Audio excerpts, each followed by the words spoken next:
I would say, first of all, as a guy, don't give up. Just because somebody told you you're a creep for gifting flowers doesn't mean that you're a creep, right?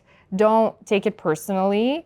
Know that you did the right thing, and maybe that girl's just not for you. You know, if maybe you need to be very clear on what your values are. Welcome back to this week's Catamania. Not even just a relationship. Like I mentioned, I think, hello, my dear listeners. And if you want him to commit, right? You trust everybody. She really knows what she's talking about. And I look at citizenships, countries.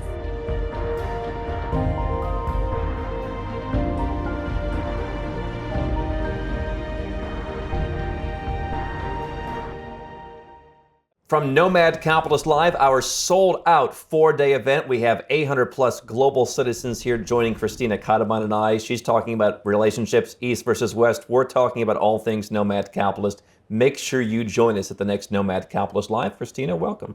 I feel like sometimes being a guy is a little bit tougher in that regard. And we're going to talk about that in terms of, there really is a war where you're living and where I left, like men versus women, and I go online and just so much hatred. Yeah. But I will say, here was the discussion I was having with someone not that long ago, where, I don't know what we were talking about. You know, we were talking about the Brazil butt lift. And someone's like... That's a very interesting topic for a conversation. I would not have expected you to have a conversation about a Brazilian butt lift. Welcome. and this woman said, why does a guy need an ass? She's like, why would a guy do that? Like, guys don't need it. Like, I don't know, don't you think, like in a suit, you need a little shape? Yeah, I agree.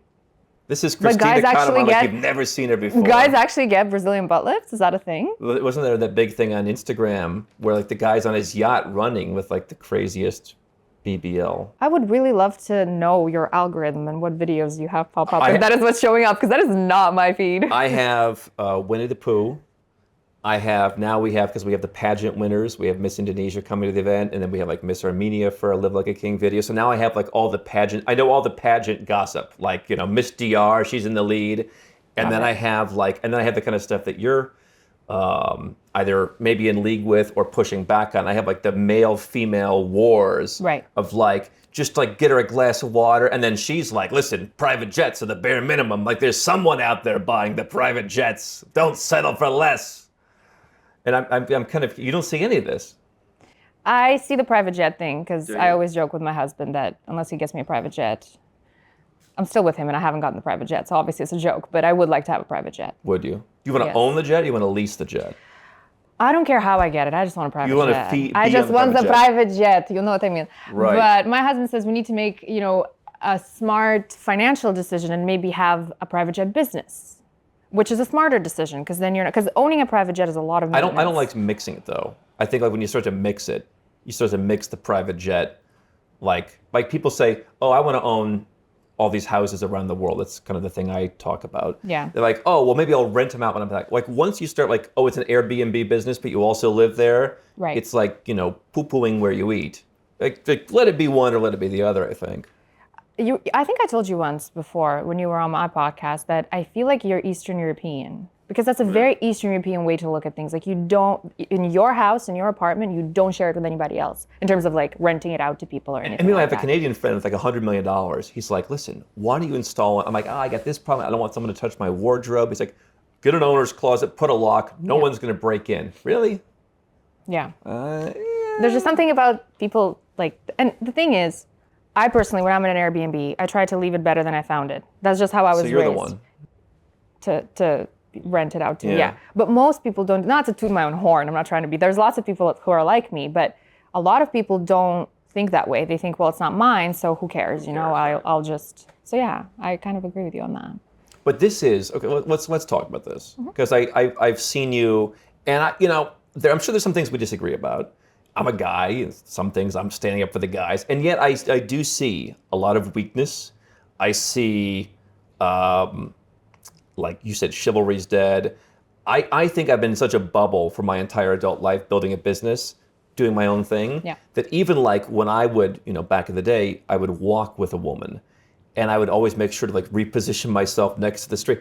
So many women like, what are you doing?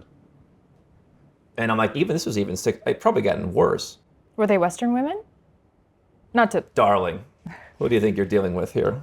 I think it's becoming transcendent. A little bit, yes. I'm even noticing, like I spent last month and a half in Moldova, and some of my single friends are telling me stories that I'm just like, what? No, that can't be real, you know? It's very interesting how that culture is moving like across the places where I thought were untouchable.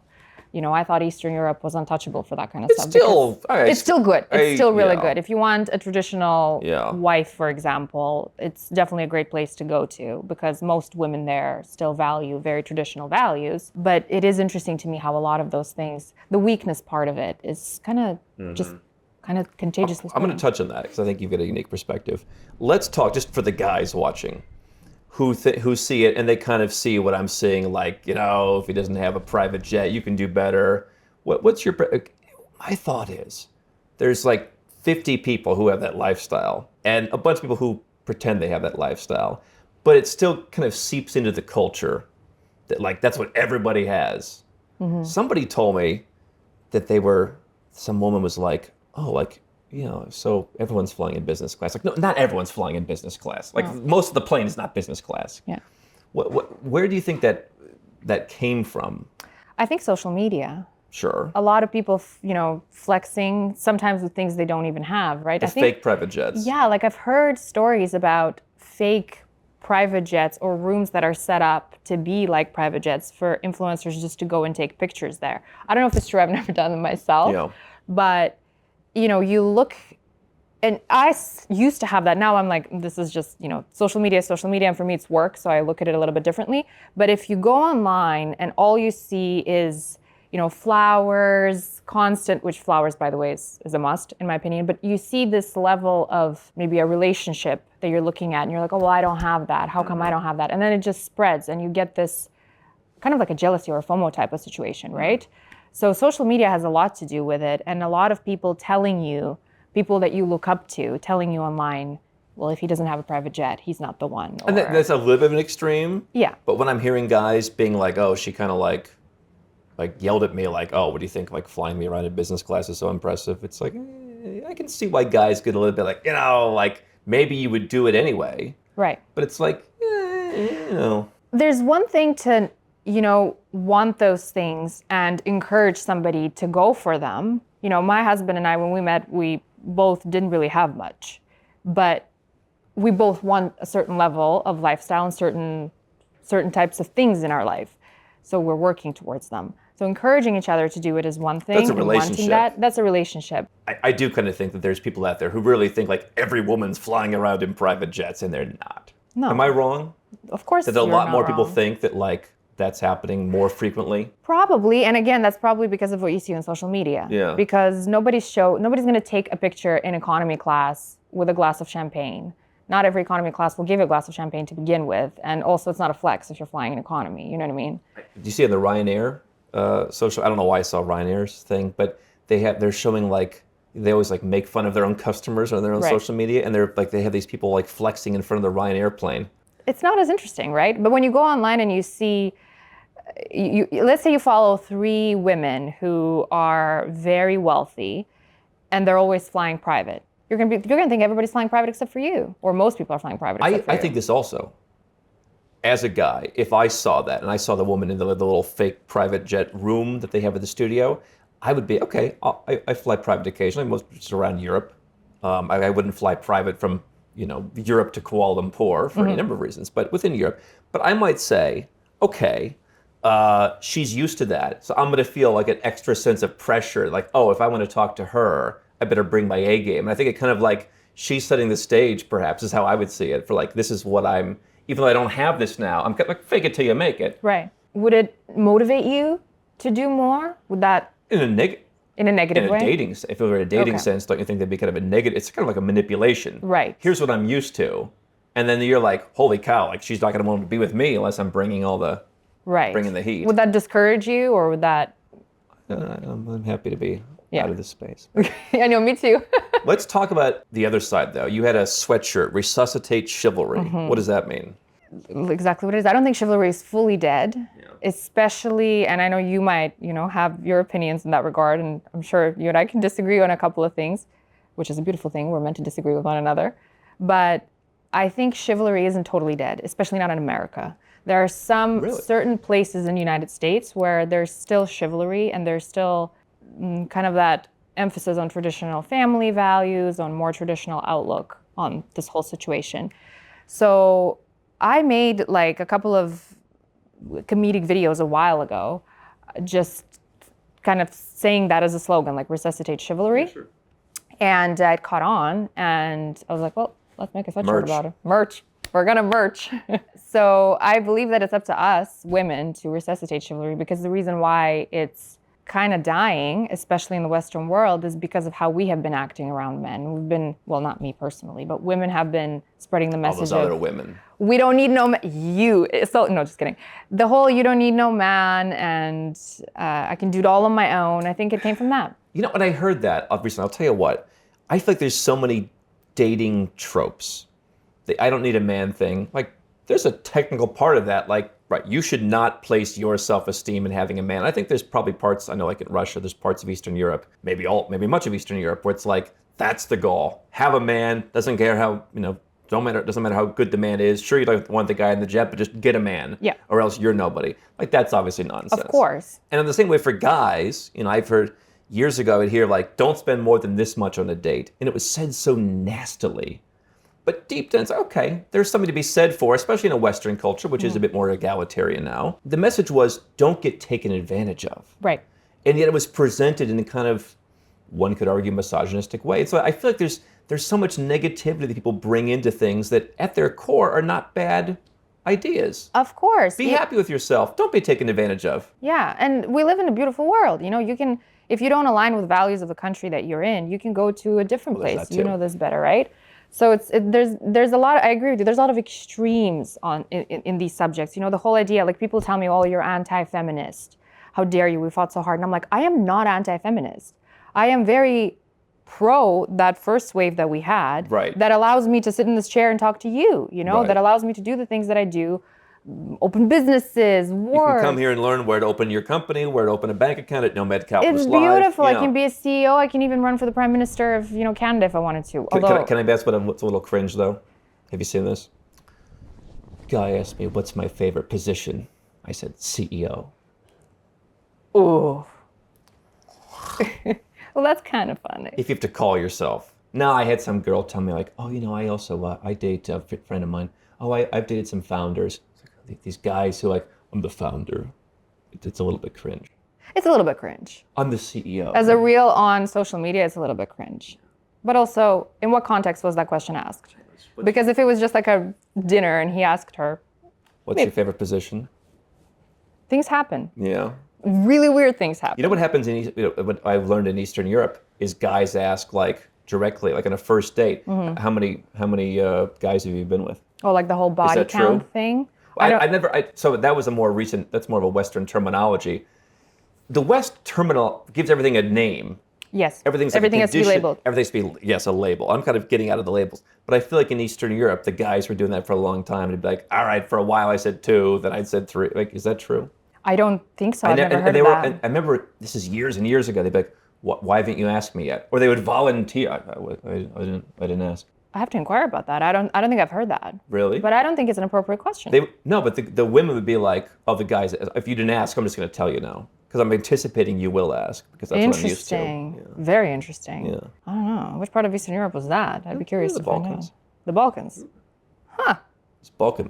So let's talk about that, though. I feel like Balkans are like a step ahead of certain things, but you think so? On that one. In certain things. Even Yugoslavia, I feel like they were communists, but they were like the cool communists, Right. Like we're the good communists. We're like a step above. Enjoying ourselves. Yes. We just recently published Live Like a King in Belgrade. Now here's what I feel. We had all these guys, they're strong. Now some of the girls will say, some of these guys, they have the veneer of strength, but they seem strong, they seem in control. Men are men, women are women. They have typical male-feel arguments, who put the toilet seat down, she takes up too much of the wardrobe, that kind of thing. Mm-hmm. But there's still, to me, a sense of we get along, we can have relationships. Can you maybe define that better for me, coming from that part of the world, and how you contrast that with what's happening in the US or Canada now? I think that, and I've said this on numerous occasions in some of my pieces of content, it took me years of living in the West to understand that Slavic nations, Balkan nations, Eastern European that whole part of the world, we have sort of figured out this whole equality of opportunity very well. Because there is equality of opportunity, at least from what I'm seeing. As a woman, you can do whatever you want. You can embark on whatever career journey you want to embark on. But there's still this understanding that, you know, if she gets pregnant or if something happens, you will default to your natural traditional roles. And there's respect for that. There's this understanding that, hey, you can do whatever you want and we're free to achieve goals and do all these things. But we also need to appreciate and respect the traditional family roles. In the Western world, especially in Canada right now, there's almost like, well, if you think traditionally about a family unit, about dating and all that, those things, something is wrong. Like you have to, something is wrong. You're not thinking clearly. You need to rethink what you're... Or someone would say you're being taken advantage of because, right? Because you default to that. There's so many, I feel like there's so many opinions on this these days. Yeah, where people I was talking to a friend of mine just recently in Vancouver, and she was saying, she has been in a relationship for a really long time, but she said, when I was dating, I would make a point to pay for at least part of the bill or like for the drinks that night so that the guy knows that nothing is going to happen later on. And I'm like, ew, like what? That makes zero sense to me. Paying for the bill has nothing to do with anything but a basic gesture of chivalry to me. That's it. That's all it is. And also like an underlying subconscious gesture that shows that, hey, if this carries on, if we continue, I will take care of you. I will be able to take care of you and take the lead. That's all it is. And that's, I suppose, rooted in kind of this old school nature of security, provider, what have you. Yeah. Which I would argue, I would push back on anybody, including guys who are like, oh, women want people with money. I'm sure there's plenty of women who'd like just any guy with money. I think there's even more women who say, if you don't have any passion for what you do and you're just like a trust fund kid sailing around aimlessly on a yacht, that's not really attractive to a lot of people. Exactly. And what's more attractive is the actual effort of providing and hard work and that kind of very old school, worked for centuries sort of values. 100%.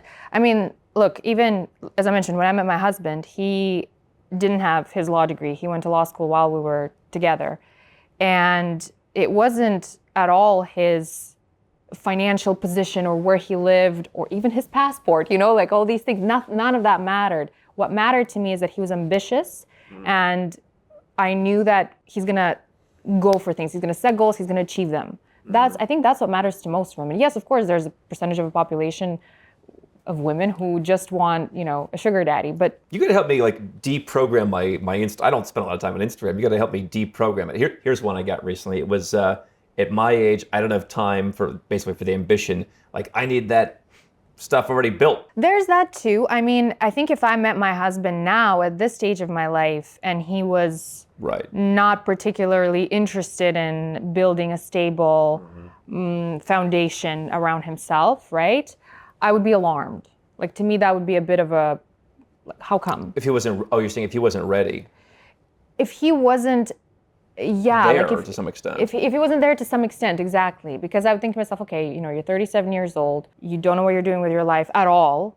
And like we met when he was 27 and he had some, you know, he was working and stuff like that. It's not like he wasn't doing anything, but he didn't really have a specific, clear path that he was working towards in terms of his career. If he had that now, I'd probably be alarmed if I just met him. Is that a difference, West versus East? Because here's a story I've heard, and this is maybe somewhat international now. So I know someone, they divorced their husband because he was kind of the go-getter at first. And then it was like, okay, now I have the degree. I'm just gonna I'm kind of hanging out playing video games, waiting for something. Like once the structure of university went away, I'm hanging out playing video games, and why aren't you doing everything? And I remember thinking, like when I was 16 or 17 and I stopped playing video games, I'm like, oh, okay, that's maturing. And then I looked around for year after year. Like nothing wrong with playing video games. It's part of what you do. I don't want to like be judgmental on that. But if it's your ethos and you're not getting stuff done because you're playing video games 8 hours a day, I again, maybe I've been in this bubble. I thought that was kind of like unmasculine. And it seems like that's kind of a growing thing in the West, no? This sort of... There's the whole, you know those memes Do you have any memes on your feed page? Because if you don't, I'm definitely going to have to, reprogram your Instagram. I have a lot of, like I said, I have cartoons, and I've got a lot of things about princess treatment coming on. And I'm kind of thinking like, all right, okay, so, but it seems entitled. The princess treatment is what gets me the most out of this whole thing, I think. What do you think of the princess treatment? I'm a princess. I like princess treatment. Yeah? Everybody wants to be treated like a Really? princess. Okay, define princess treatment. Flowers. Right. You know, I used to say gifts, but I think it depends on what your love language is. Although they say like there's 3 types of love language. What is it? Like words of affirmation or like compliments and stuff like that. There's physical touch. Physical touch and gifts. Gifts. Yeah, I'm all 3. Right. I need it all. I need all of it. Right. All at the same time. No, just kidding. There's 5 actually. 5. There's Well, 5. what are the other 2? Right, hold on, look it up. Someone look it up. Well, I'm definitely going to show this to my husband and be like, see, I'm only 3, not 5. 5 love languages. Words of affirmation. Yeah. Quality time. Okay. Which is the one that it's like, oh, that's where the provider mentality kind of maybe interrupts. Like, if you're out kicking ass, you're probably not. You less don't have a lot of quality time. Yeah. So maybe, yeah. Physical touch. Yeah. Acts of service. Gifts. So I bet you if you are into acts of service, yeah, okay, acts of service. I feel like that's the space I've kind of been. And I feel like that's one that kind of often gets overlooked. It's like, let me just handle things. Like the love of like, let me just handle things for you. Everything's going to work. It may not be as visible. What you just said, let me handle things. That I think is like the main, I'm deviating a little bit from the answer that I was giving you, but that's like the main, I think, thing about the princess treatment. Oh, yeah, it does tie into what I was going to say. It ties into the princess treatment. I'll take care of things. Don't worry. You know, at home, Right. Don't worry. I'll take care of things. I'll figure it out. I'll book the trip to the Maldives. Right. I'm going to go get you flowers, you know, that kind of Just stuff. little subtle hints. Just little. Instead Yeah. of sorry, just book the trip to Maldives. Right. Just handle it. Just handle it. So let's talk practically. Someone's in the West, and we have mostly Western people here at Nomad Capitalist Live, and they like the idea of more traditional. I think they like the idea to some extent of more traditional, but they're trying to make the transition. And maybe they're in the same boat that I was, where very early in my dating, back when, I mean, nobody at this, you're 18, 19, 20. I don't know if maybe these guys just shouldn't be dating at that age. Just go and focus on working out and getting smart and building your thing. Something, yeah. But I did the flowers thing, and it was like, you're a creep. You're a creep? Yeah, literally, had problems over it. Yeah, and it kind of was like, all right, well, try that a couple times. Was like literally like yelled at, like all kinds of problems, and just said, all right. For flowers? Yeah, for sure. And it was when you were still living in the United States? Yeah. What state are you from again? Where were you dating? In Just Ohio. block it on the map. Like, don't go there. Cross off Ohio. Well, you should cross it off for other reasons. Yeah. Interesting. I've never heard that before, that you're a creep for gifting flowers. So, but I think like this is like, how do you make the transition? And for me, it was very gradual, but like you're in that environment where that's kind of a Western environment. And it's kind of like, oh, you just like booked the place and you didn't tell me, like, why aren't we deciding together? I think you'd rather just be like, listen, we're going to the Maldives, pack your bags. I like the element of surprise. Yeah. Like, I got you this to wear. Let's go.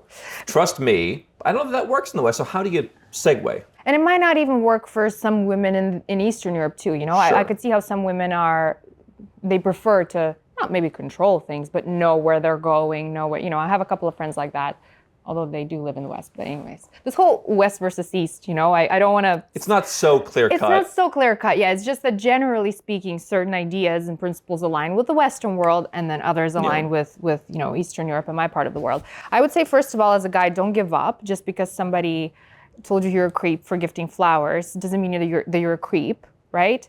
Don't take it personally. Know that you did the right thing, and maybe that girl's just not for you. You know, if maybe you need to be very clear on what your values are. What I eventually came around to was, what's my brand? And maybe even if the person doesn't want that, it's like, I'm going to live my brand. I think there's a certain confidence and a certain masculinity even to saying like, here's what I do. Exactly. It works or it doesn't. Exactly. And that's my ethos. I don't really change it. And you shouldn't change it, because who are you going to end up attracting then if you change who you are at your like core values, You know, like right? a lot of people at 19, they're just trying to like forget even like I want to get laid. It's just like I want to meet someone and have that sense of like you're supposed to have a relationship. You're supposed to be in love. Yeah. And like, okay, what is it that works, right? Right, exactly. I would say just if you are very set on the fact that this works for you, just continue to do that and try it out, and don't give up the first 3 times that it doesn't work, because you will eventually find somebody who will appreciate that. And there's your arbitrage if you don't. I don't know about Moldova, but I will tell you, I started hearing stories, like in Georgia and Armenia and places like that, where it's like, oh, how did you end up with your husband? And maybe sometimes they would look a little bit mismatched. Like she's gorgeous and he's kind of like, all right, he's like 28 and balding. And it's like, well, how did that work out? Oh, I don't know. He asked me out like 37 times. Like in the US, like that's 35 times more than a lawsuit. Yeah, for sure. I have a friend in Germany who her boyfriend, pretty sure they're gonna get married soon. Her boyfriend courted her for 2 months before she said yes to the date. Just even for the date? Yeah, just for the date. Who was telling me? It was one of our lawyers or something. They're like, yeah, some guy like 5 times. Like 5 times, get it together, buddy. Like they, the whole, like, put in the effort. Put in the effort. And I think oftentimes women are confused too. They think they don't want those things. But then, have you seen that viral video? I think it went viral on X. I'm not on X, but my husband showed it to me. It was this girl from LA talking about how this like really traditional guy took her out on a date and he paid for the dinner. And then they went out for drinks and she was getting her credit card prepared to pay because she's like, well, he paid for dinner, so it's my turn to pay for drinks.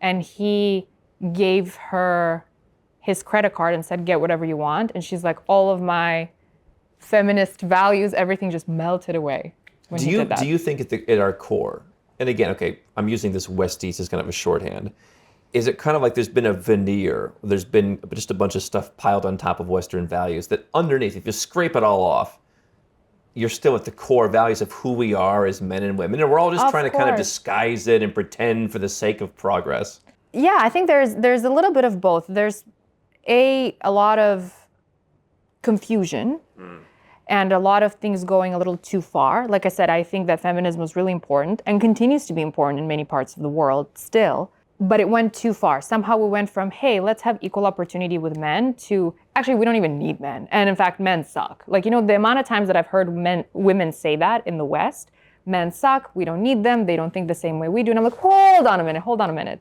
They're like the same species as we are. What some of these men say, and again, I think that they need to get out maybe into the real world where people have loving relationships. What they'll say is, oh, they just picked the parts that they liked. I don't want to pay, but I do want this. How do you respond to that? Part of it is culture. I don't think it's necessarily picking the stuff that they like and don't like. Maybe some women do. Again, it's like more on an individual level. But I think it's certain things can't coexist with other things, right? So if you are picking and choosing, like if you're a feminist and you believe that you can do everything yourself and you don't need no man, but then you also are like, well, I want everything covered for me. There's a little bit of cognitive dissonance there in that belief. So maybe there is a little bit of pick and choosing. But at the bottom of it, I think there's just confusion. You don't even know what you're supposed to believe in anymore. There's so many conflicting, borderline hypocritical beliefs that you don't even realize how like mixed up in it all you are. Whether it's selling real estate or whether it's this, I really look at, everything in the US to me seems like there's all the labels, there's all this stuff you're talking about. It just seems like, doesn't life seem simpler in the rest of the world? It is simpler. It's the whole, even the whole believing in one thing and the other that's totally conflicting. I just thought about how, people tweeting and posting videos from their iPhones that communism is the best. You know what I mean? Like there's that whole narrative as well. So people don't even realize the level of mismatching that's going on in the brain. And the labels too. I think it's just, there's a lot of culture of extremes, and I think it's fueled by social media. I mean, my success came to me in the last couple of years because of social media, so it's not all bad, right? But I think a lot of it is fueled by social media and what you see, because you see like the highlight, the exaggeration of things, and then you also start to get influenced by many ideas, and if you get wrapped up in the wrong ideas online, you can very quickly, go to your feed and see princess treatment, and then you're like, maybe I'm a princess, maybe you should be treated like a princess. No, that's exactly right. you see everybody saying, oh, like I see women like, all men cheat, so you might as well just grab the money. It's like, no, not all men cheat. And you see men like, oh, there's no good, they're all like this. Like, they're not all like that. And yet, what I would imagine you would say is, if these guys went to, could be Eastern Europe, it could be parts of Latin America, it could be to Asia, you can't expect to bring that same act. I mean, you get something, and you get something. It ain't 50-50 in Eastern Europe. No. And so, even I was talking to one of our managers. He took one of our lawyers, like a professional dinner there in Georgia. He's a guy, she's a woman. They order a bunch of stuff. She's like, hey, I gotta run, see ya. Because it's like, even on non-dating situations, even in business situations, hey, you're the man, you're paying. Right. And obviously much more affordable there, and we'll talk here about lower tax. Like, it's easier to do. But maybe walk guys through what are you getting and what are you giving up in exchange? Because I think sometimes the guys just want to give me the extra stuff. But why aren't these Moldovan girls splitting the bill? That's one of the reasons why I'm not a huge fan of that term passport bros, just because it has a bit of a negative association to it. And I feel like the character profile of guys who like kind of identify as that often can be just that. They go and they expect, you're going to cook me borscht every single day, and I'm not going to cook you borscht every single day. It's a huge undertaking to make borscht. I made borscht for my husband 3 times in the last 10 years, just saying. Really? It's a lot. Yeah, it's a lot of work. I should make it more. But anyways, there's just... First of all, I think, and this is something that I'd be curious to find out if you believe in, but I genuinely believe that what you have set for yourself in your mind is going to become your reality. Mm-hmm. So if you believe that your efforts are in vain, or all women are this, all men cheat, you're going to find it. You're probably going to find it, because that's exactly what you're looking for, actually. When you keep repeating it to yourself that is the reality out there, that's what you're going to find.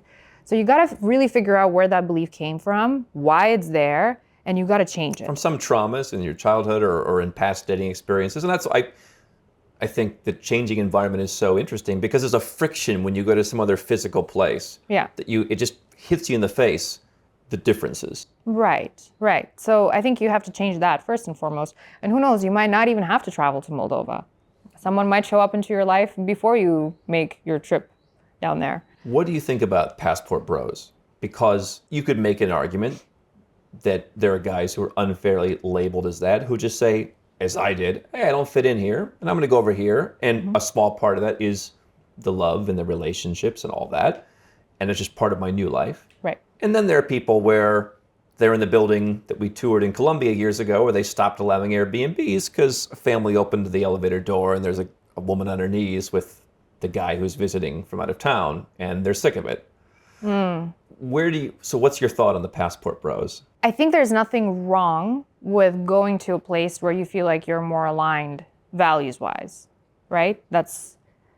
I would like to believe that's the main reason why passport bros exist. You know that you will be more appreciated for what you have inherently. You have a passport of a strong country, and you are probably earning in strong currency. So you know that, you have the option of going where you're treated best, which is to quote you, right?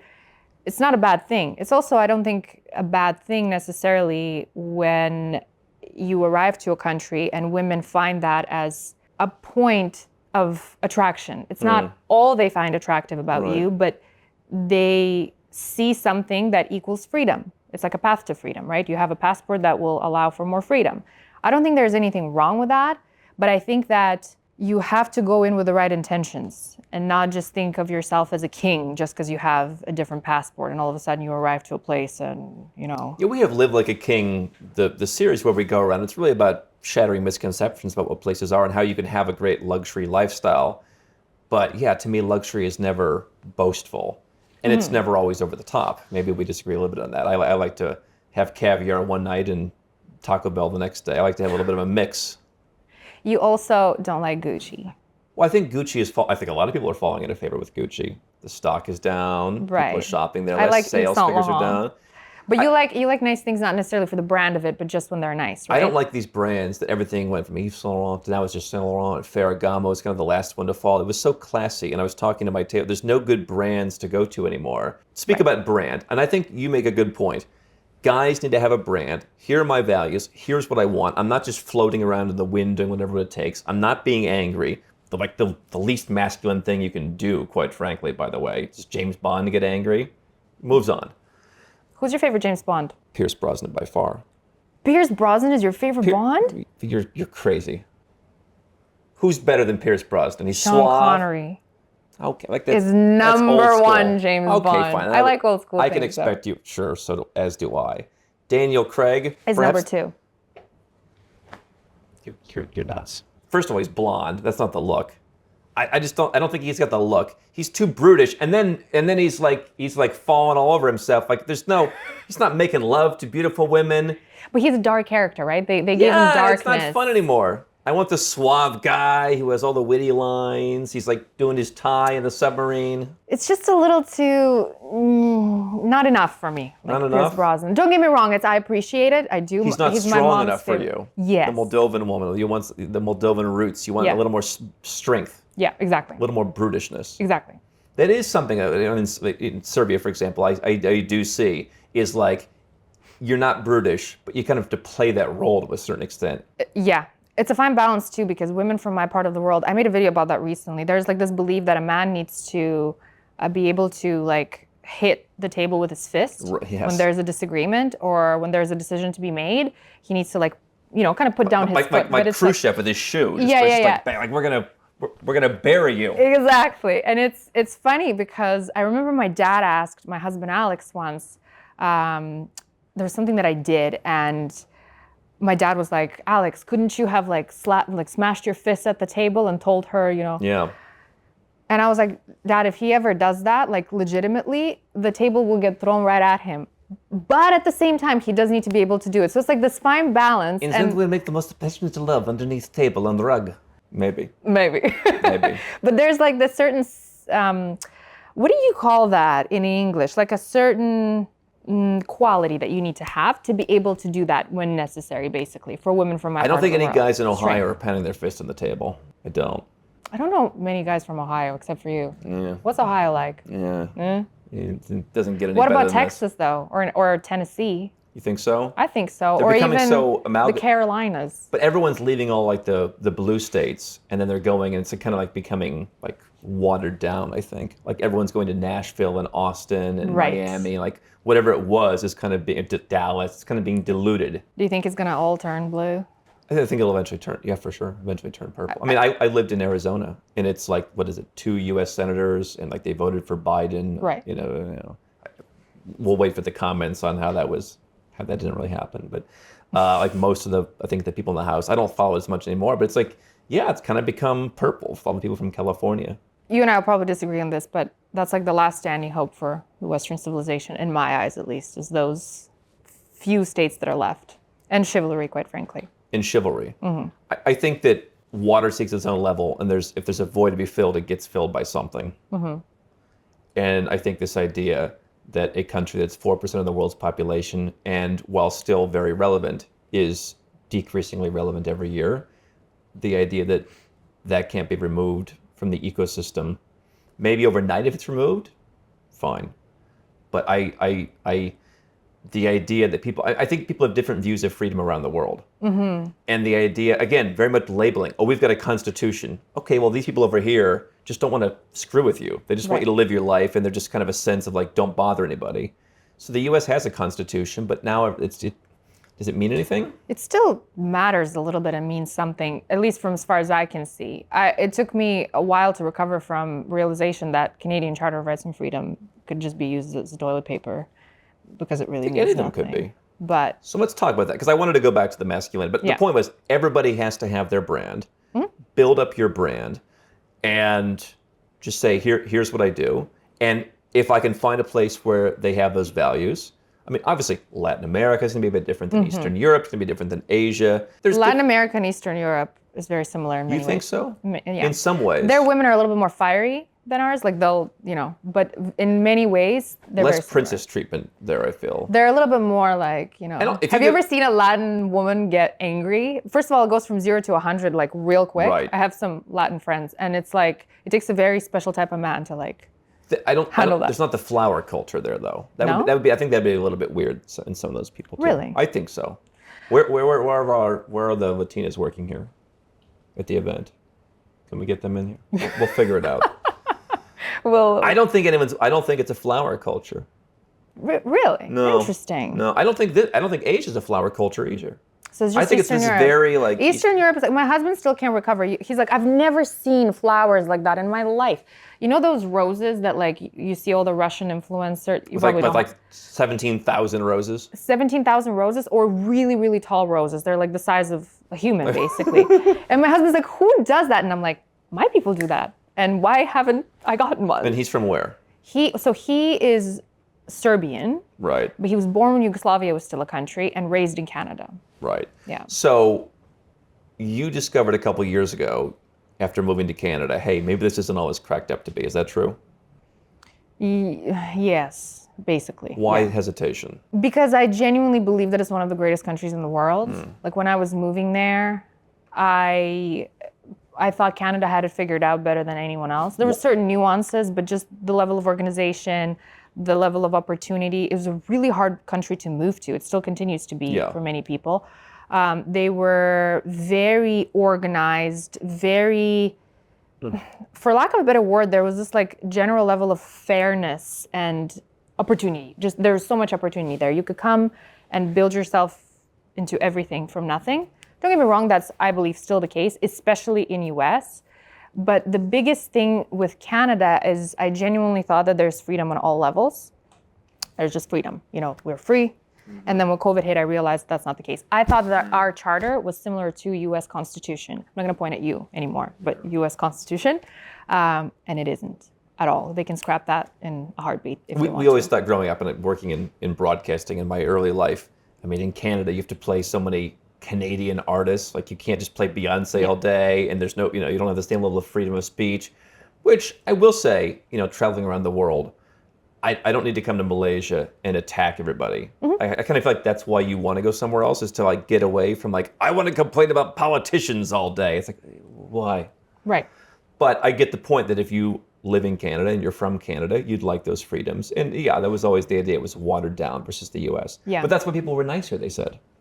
I think I prefer, and you and I might disagree on this, Why? but I prefer Americans in terms of how they communicate. Every time I go there, people are very nice, very polite, and they're very blunt.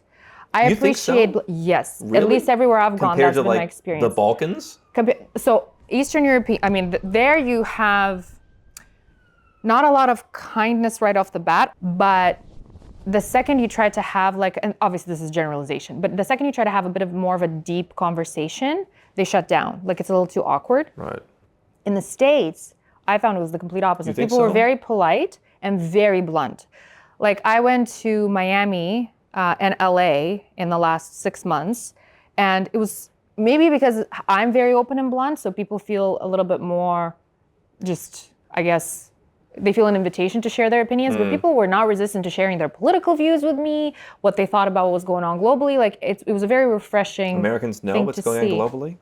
You'd be surprised, but yes. Really? I know, you and I need to have a glass of wine and have like a Yeah. disagreement on some of the things. Well, good wine in Moldova. Great wine in Moldova. If you're into wine, oh my God. I got accidentally so drunk recently, and I don't drink a lot. Like I love wine, Yeah, neither do I. but I don't love getting drunk. Do you get drunk often? No? Never. There's like, I feel like that was a lie. Was that a lie? That was a lie. Okay, yeah, sure. I hang with Georgians and Irish. Like, Oh, yeah. Can I swear? No. Right, yeah, you can do whatever you want. Yeah, it's actually a funny thing. I met a Georgian in the room here. I was at a conference last year, and there was a lady from Georgia, and she came up to me and she's like, "Hi, where are you from?" And I'm like, "I'm from the wine heaven of the former USSR." Oh, you really opened a can of worms. She goes, "Oh, you're from Georgia too?" And I was like, "Ooh, You should have told him you okay, invented this is gonna be a battle." should have told him you invented Khinkali also. Khinkali didn't make it to our part of the world until recently, actually. We were all about pelmeni. Yes. Yeah. But A Khinkali is little bit superior. easier to eat, maybe. A little bit easier to eat, but Khinkali is superior. I'm sorry. I know people are gonna hold that against me. Would you ever go back to Moldova? Yeah, I go To there. live? Oh, would I ever go back to live? Yeah.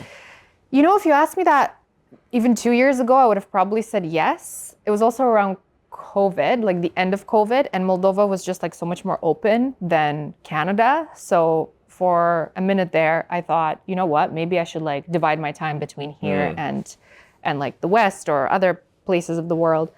Now I don't know. Like I was trying to think to myself, would I ever go back as often if I didn't have family there still? And I don't know if I would, if I didn't have family and friends. Maybe. I'm still a little bit conflicted about that because there's certain things that I really like about it. And then there are certain things that I just don't resonate with as much anymore. Have you changed as a person moving to Canada? Yes, for sure. In what way? Well, I think for starters, I went from, being on a very traditional end of things to I entered the corporate world very quickly after I moved to Canada and I got a very serious career. And I went like the other way for a little while there, where I was like, okay, this is, I'm going to be the masculine figure of my life that I always needed because I was there by myself and I felt like I had to just... What caused you to change that course? I think just recognizing, I met my husband and a few years into our relationship, I just realized that I don't really want to be that figure anymore. I want him to take on that lead and role and have like a nice balance.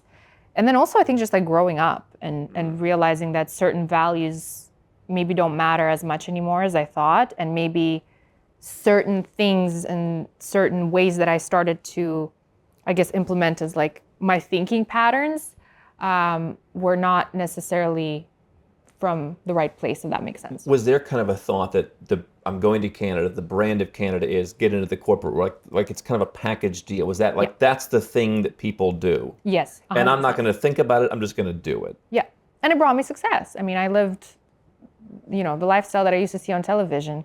Mind you, it was America that I used to see on television, but Canada is similar in many ways. Like It's a house in the suburbs. You have a car, everything is perfect. You drive to work. And I enjoyed it. I enjoyed it for how many 7 years that I did it. Do people in Moldova, though, realize that with that there is some kind of compromise, that there is maybe less soul than you'd have?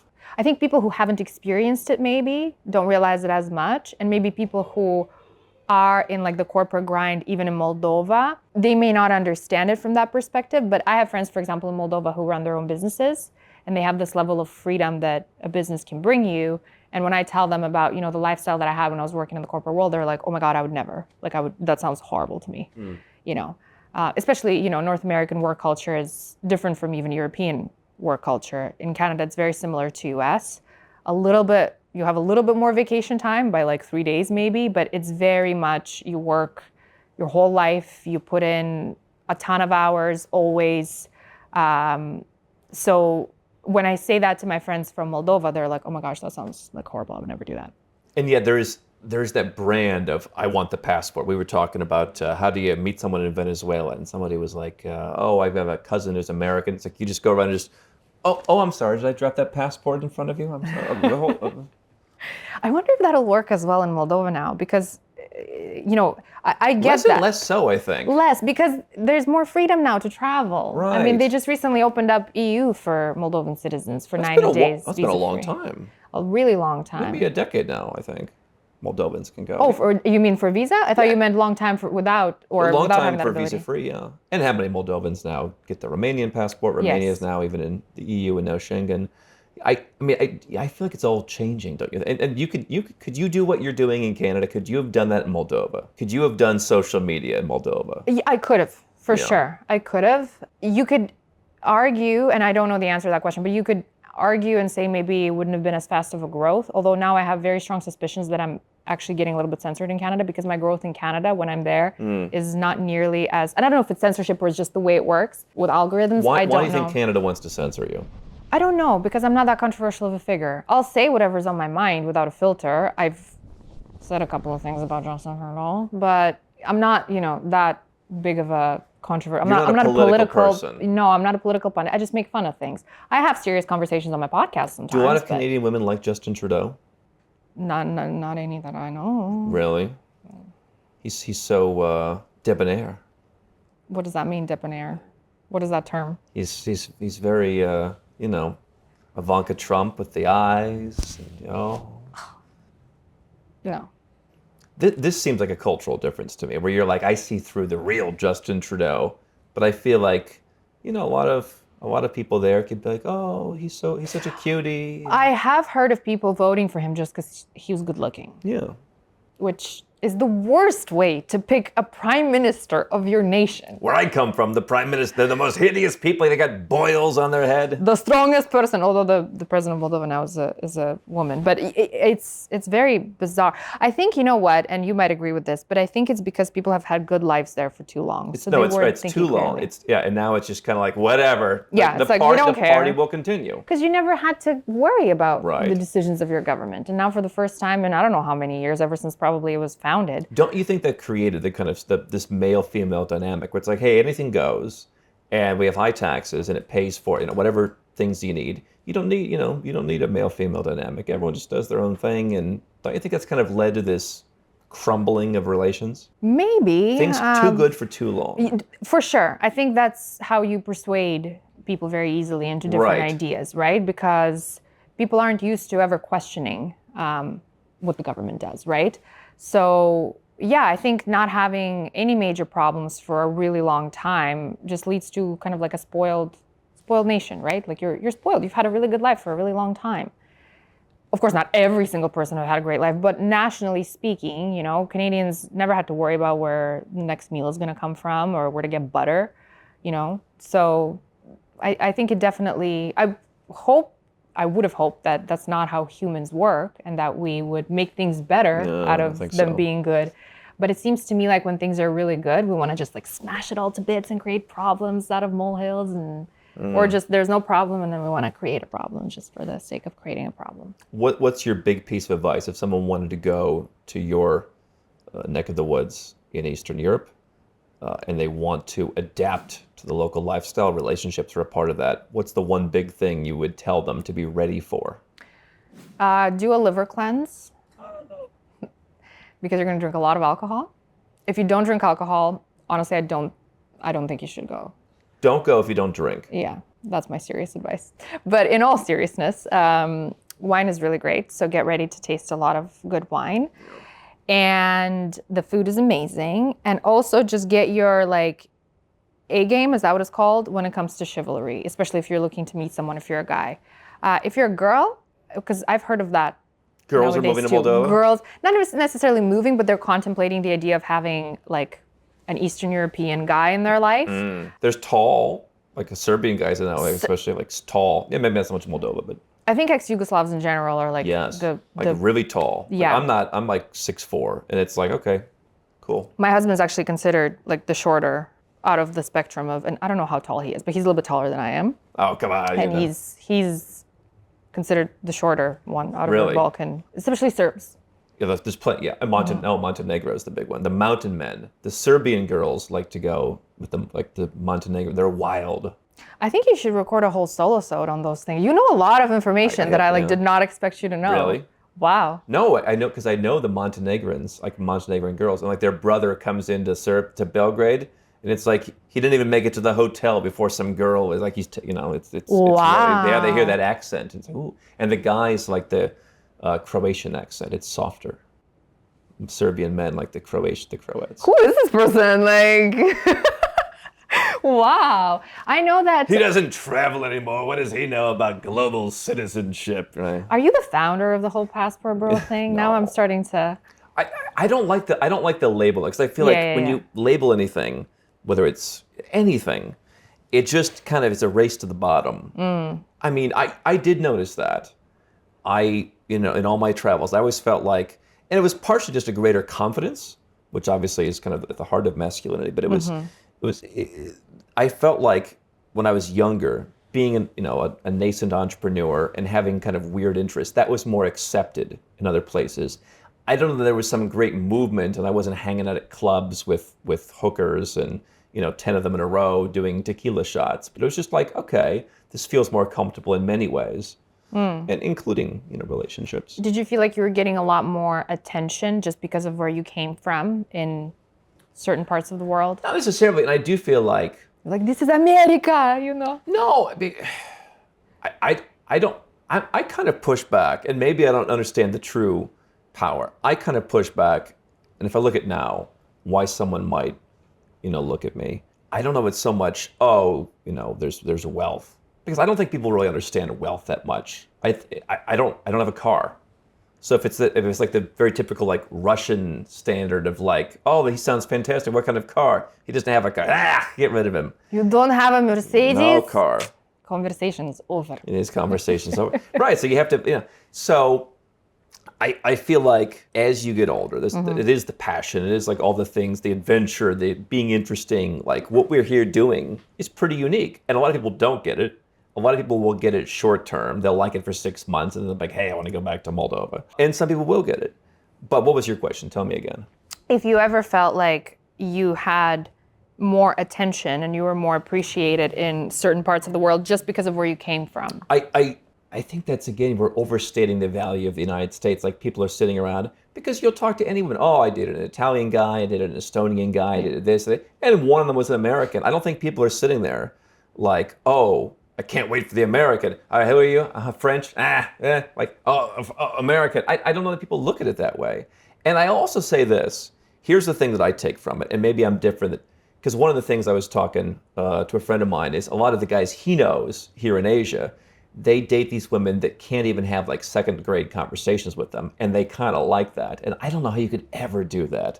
Like I always like your wife is your trusted advisor kind of thing, not this like we can barely communicate. And so for me it was always, I'm going to be with the doctor, I'm going to be with the person who they're successful on their own. This is very interesting actually, because you're a really successful guy on your own, and you cared that your wife or someone you're with is very successful.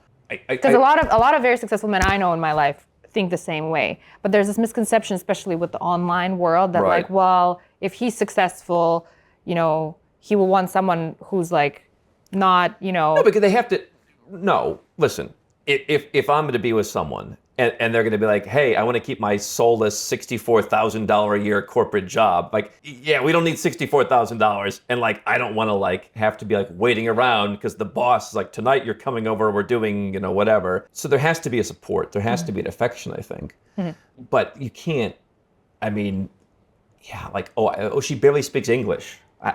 Really? How does that? I mean, that's the key for I don't believe that. So, I don't believe that. She doesn't speak English. I don't believe that. I know what you mean, though. I don't. No, I've known a couple couples where like they say, "Oh, we're so much happier," but are you more fulfilled in the sense of? So, maybe in that example, like a doctor or something works better because I think you want to live a life with someone, don't you? You want to say we're going to make a life together, and to your point, you want the guy to say, "All right, here's what I'm doing. Do you want to join me?" Yeah. I'm getting things done. I think that's like the core thing is developing that I'm going to get things done and I'm going to take care of things. Yeah, right. You wouldn't want someone like, oh, I'm going to give up my entire career so you can work as a clerk at a bank and like you don't want like come on, let's go. The one thing I actually made a video yesterday about that. The one thing that I think most women hate it when guys say is let's go with the flow. Go with the flow. Yeah, let's go with the flow. Yeah. You don't have a flow. Way too neurotic for the flow. Yeah. No, you know what I don't like? I don't like these guys, and I've heard this for years. Oh, I got my girlfriend pregnant. Oh, how did you do that? I don't know, man. It just happened. Those guys cannot work for me. Oh, I don't know, man. Things happen. On that note, Cristina Cataman. I don't even, like when you're trying to say something, but you're like, we're on camera. I probably shouldn't, You can start convulsing. Yeah. All right. Enjoy Malaysia. Thanks for being here. Thank you so much for having me. It was an honor.